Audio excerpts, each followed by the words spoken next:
Buenas, hermanos, que é Roberto Simões, do site O Contemporâneo, e a gente está aqui para responder uma pergunta que eu acho que é absolutamente corriqueira, comum e que gera muita dúvida e muitas respostas também diferentes, óbvio. Aqui é só uma perspectiva sobre isso.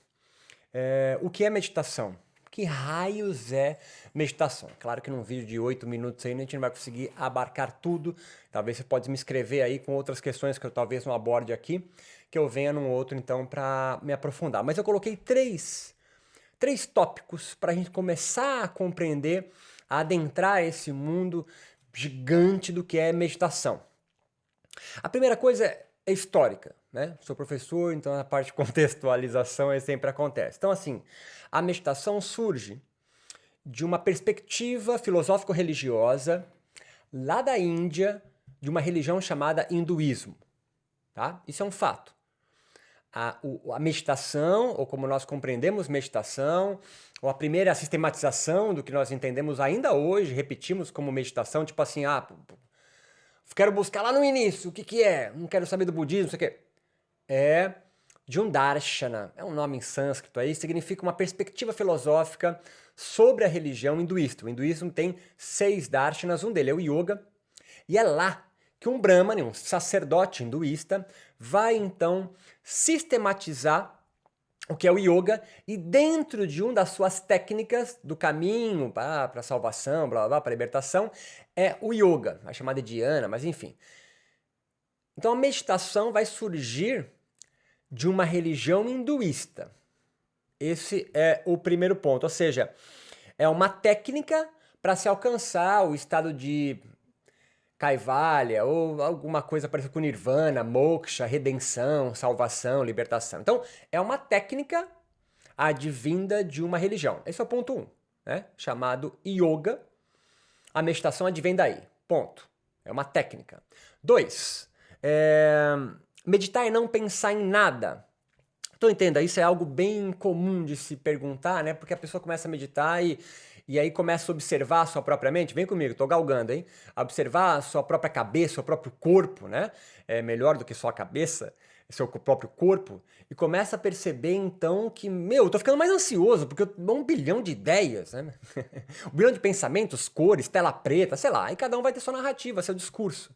Então, a meditação não é não pensar em nada, é impossível. Este órgão chamado cérebro, esse pedaço de carne, assim como o fígado tem uma função, o estômago tem uma função, o coração tem uma função, cada órgão do nosso corpo tem uma função, este órgão tem uma função, é produzir pensamento. É produzir pensamento. E como que a gente produz pensamento? Sendo afetado por outros corpos e outras mentes. Então, meditar é você ficar observando. Vem comigo, estou no item 2. É ficar observando ou treinar essa observação passiva de como o teu corpo reage aos impactos, aos afetos de outros corpos, outras mentes, tipo passarinho, um golfinho, olhar o pôr do sol, até uma ideia, uma ideologia, um modo. Rolê, essa aula aqui está te afetando. Você em processo meditativo pode então perceber como tem afetado. Aumentou minha raiva, diminuiu minha raiva, eu estou mais ansioso, estou menos ansioso, produziu mais 1 bilhão de ideias que eu achei que eu sabia, agora piorou mais. Então entenda, a meditação então não é não pensar em nada, mas sobretudo desenvolver uma capacidade, e ela é biológica, é psíquica, tá? Não vem das Pleiades, não vem de um mundo transcendente. É seu, é a observação da natureza humana. Então é desenvolver uma capacidade observacional, será se diz essa palavra, de compreender e primeiro perceber, sentir como o teu corpo, a tua mente também, reage aos outros corpos e outras mentes. Então assim, você vai começar a perceber no início de quem começa a praticar meditação, o quanto de pensamentos, ideias, comportamentos, gestos, olhares, escrita, então, modos de viver, modos de existir, modo de se vestir, modo de pensar, modo de andar, são apenas reações inconscientes que você não tem a menor puta ideia do que está acontecendo e que você reproduz como um replicante.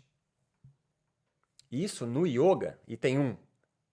A meditação é utilizada pelos yogis para se livrar disso. É isso que eles chamam então de kaivalya, ou a libertação em vida do sofrimento humano. Mas esse é outro rolê, estamos na meditação. Meditação então advém do yoga e é uma técnica do yoga. 2, meditar não é não pensar em nada, mas é desenvolver uma capacidade observacional sobre como teu corpo reage, produz gestos, pensamentos, ideias reativas, sem passar pelo crivo da tua consciência, mas que modam a sua forma de existir. E aí você começa então a entender que esse teu ser, eu, é só um produto de construções sociais da realidade onde você vive. E item 3. Meditação tem a ver com religião e espiritualidade? Ela não pode ser laica? Pode. Pode. Mas você entende que o início dela nasce de uma religião.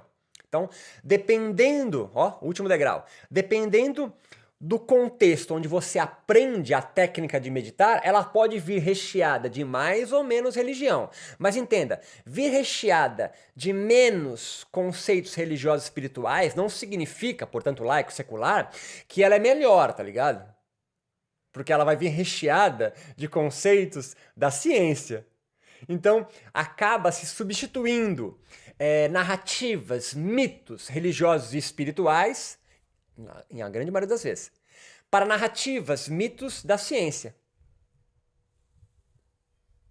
Como assim? A ciência não produz mito. Não vou me alongar nisso, é um outro vídeo, mas claro que produz, tá certo? Você acredita, por exemplo, que gordo, pessoas obesas, estou interpretando, né? Morre antes de gente magra. Isso é um mito. Construído não pela ciência, academia, mas por dados estatísticos que a ciência produziu. Mas obeso não morre antes. Não. Cara, existiu uma pesquisa reproduzida e se achou uma média. Mas quem falou que você está dentro da curva de Gauss, você não é um pontinho fora? Acreditar como verdade absoluta, coisa que a ciência nunca prometeu ser, que o que a ciência diz no artigo científico, mesmo na Nature, é a verdade absoluta e nunca mudará, isso é você ser discípulo da ciência. Loucão! A ciência é sempre impermanente, tá? É isso que faz a ciência ser ciência e a ciência não ser religião. A religião tem verdades absolutas. A ciência não. A ciência é mais humilde nesse sentido. Então entenda, ela pode vir então não religiosa, espiritual, vir laica, mas então depende do contexto que você aprendeu. Eu aprendi a meditar dentro do mosteiro budista Zen.